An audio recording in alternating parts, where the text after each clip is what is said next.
प्रश्न है, कबीर ने ईश्वर प्राप्ति के लिए किन प्रचलित विश्वासों का खंडन किया गया है? तो कबीर ने ईश्वर प्राप्ति के लिए निम्नलिखित प्रचलित विश्वासों का खंडन किया गया है। जो ईश्वर मंदिर में, मस्जिद में है, पूजा करके, नमाज पढ़ के उसे प्रसन्न किया जाता है, इसका खंडन किया है।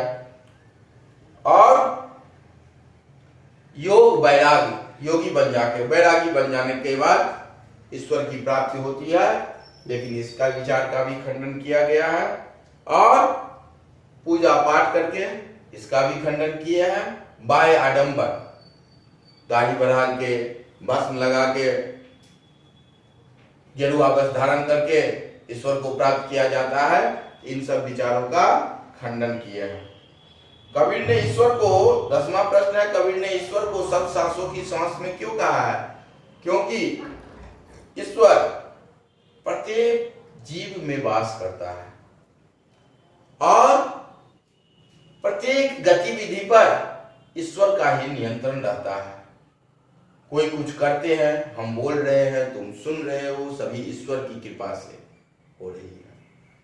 यदि ईश्वर चाहेंगे तो अभी जीवन लीला किसी का समाप्त कर सकते हैं, क्योंकि अभी भी प्राकृतिक उपादान पर, प्राकृतिक वस्तु पर मानव का नियंत्रण नहीं हुआ है। ईश्वर जो है सभी के सांसों में विद्यमान है। हवा ईश्वर का बनाया हुआ है, हम लोग उसी की कृपा से सांस लेते हैं। यदि सच्चे मन से खोजेंगे, ईश्वर हमारे हृदय में है, हमारे दिल में है, इसीलिए ईश्वर को सब सांसों की सांस में कहा गया है। उसके बाद 11वां प्रश्न है, कबीर ने ज्ञान के आगमन की तुलना सामान्य हवा से न करके आंधी से क्यों की है? क्योंकि सामान्य हवा से कोई परिवर्तन नहीं होता है।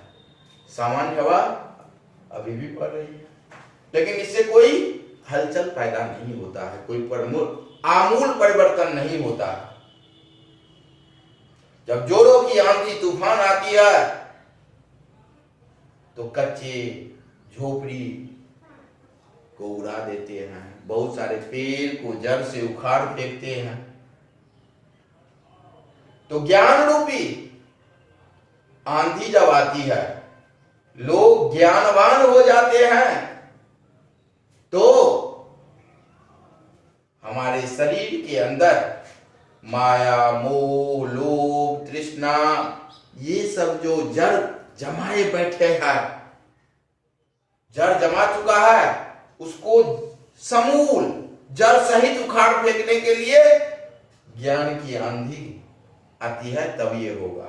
इसीलिए कबीर ने सामान्य हवा से ज्ञान की तुलना न करके आंधी से की है, क्योंकि आंधी आने से हमारे शरीर के अंदर विकार को जड़ सहित समाप्त कर देगा। 12वां प्रश्न है, ज्ञान की आंधी का भक्त के जीवन पर क्या प्रभाव पड़ता है? ज्ञान की आंधी का भक्त के जीवन पर प्रभाव पड़ता है कि उनके शरीर अंदर में जो माया, मोह, लोभ, छल, कपट आदि दुर्गुणताएं हैं, वह दूर हो जाता है और ईश्वर भक्ति में लीन हो जाते हैं। परोपकार की भावना उनमें जागृत होती है और वह सत्य के मार्ग पर चलने रहते हैं। 13वां प्रश्न और अंतिम प्रश्न है, हित चित की द्वैथूनी गिरानी मोह बलिंदा टूटा। और दूसरा है, ख में, आंधी पीछे जो जल उठा प्रेम हरि जल बिना, भाव स्पष्ट करे। हित चित, जब ज्ञान की आंधी आती है तो जैसे झोपड़ी में, झोपड़ी जो होता है फूस का घर या कच्चा घर जिसमें 2 खूंटा होता है, जिस पर छप्पर टिका हुआ रहता है, वह एक हित है, एक चित है। ज्ञान की आंधी आने पर हित चित दोनों ही गिर जाते हैं, यानी अपने मन में जो हित चित भलाई, अभिलाषा, पाप, लोभ, मोह, ये सब दूर हो जाता है।